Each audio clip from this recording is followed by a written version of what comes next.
Students, good morning all of you. आप लोग कैसे हैं? हमें उम्मीद है आप लोग स्वस्थ होंगे, मस्त होंगे और अपने पढ़ाई में व्यस्त होंगे। डियर स्टूडेंट्स, आज का जो मेरा टॉपिक है NCERT math class 6 exercise 1.3 part 2। ये लास्ट क्वेश्चन है और इसके पहले का क्वेश्चन जो है 1.3 का मैं उसको अपलोड कर चुका हूँ, जिसका लिंक मैं इस वीडियो के डिस्क्रिप्शन में डालूंगा, आप वहां से देख सकते हैं। तो चलिए सीधे आते हैं क्वेश्चन नंबर 3 पे। इसमें दिया है estimate the following products using general rule, मतलब सामान्य नियमों का प्रयोग करते हुए आपको गुणनफल ज्ञात करना है। पहले नंबर में दिया है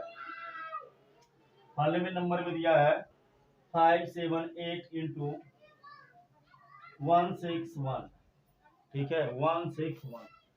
तो इस तरह से अब आप इसको लिख सकते हैं जनरल नियम का। जब आप इसको प्रयोग करेंगे तो जनरल नियम का प्रयोग करते हुए यूजिंग द जनरल रूल, ठीक है ना।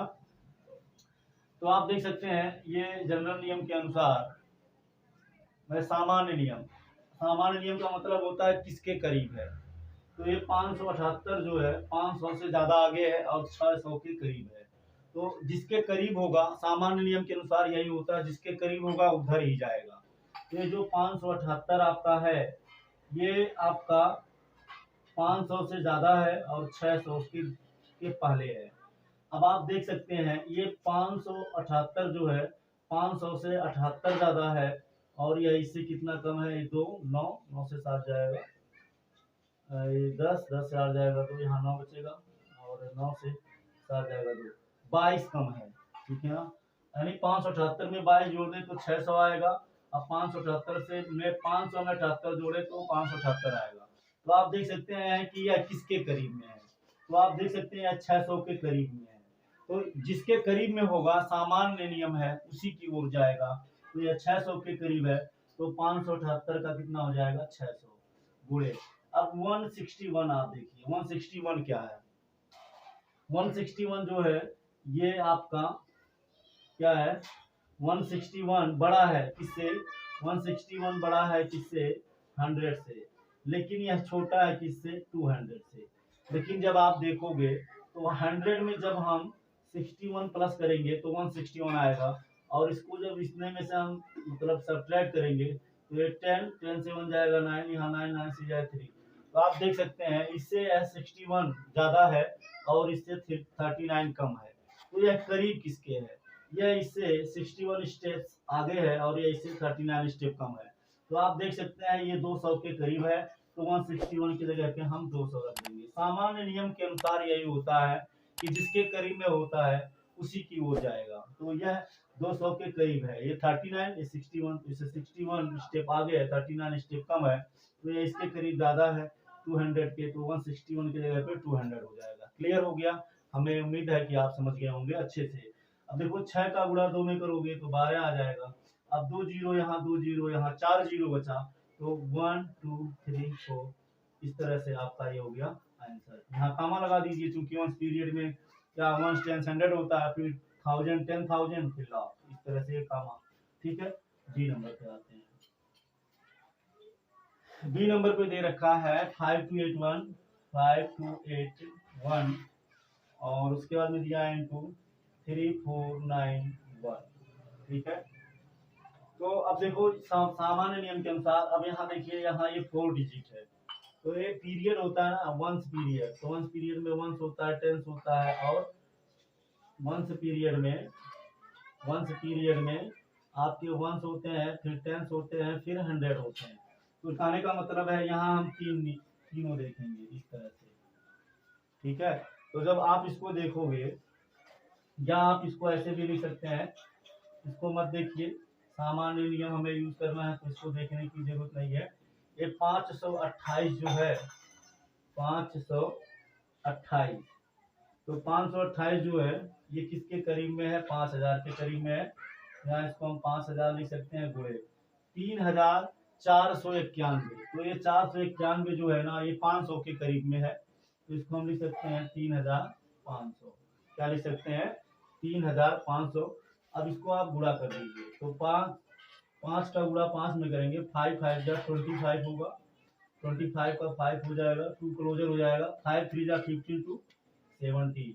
अब यहाँ 3 अंक है, 3 जीरो यहाँ, 2 जीरो यहाँ, 5 जीरो, 1 2 3 4 5। अब ऐसे कामा लगा दीजिए, पहले में 3 अंक है तो 3 जीरो के बाद 1 2 3, फिर 1 2, फिर 1 2, इस तरह से। और ये हो गया आपका आंसर। सी नंबर पे आते हैं। सी नंबर में दिया है 1291 1291 इंटू 592। तब इसको आप देख सकते हैं, ये 91 है, ठीक है ना, 50 से ज्यादा है तो इसको हम 1300 मान सकते हैं। इसको 291 है ना, तो 291 को हम 300 मान सकते हैं, ठीक है ना, इसको हम मान सकते हैं।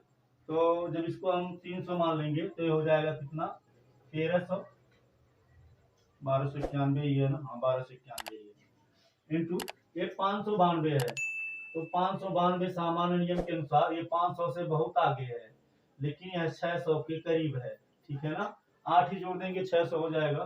तो जो सामान्य नियम के अनुसार जिसके करीब होगा उधर ही जाएगा, तो 600 के करीब है, तो ये 592 की जगह पे हो जाएगा 600।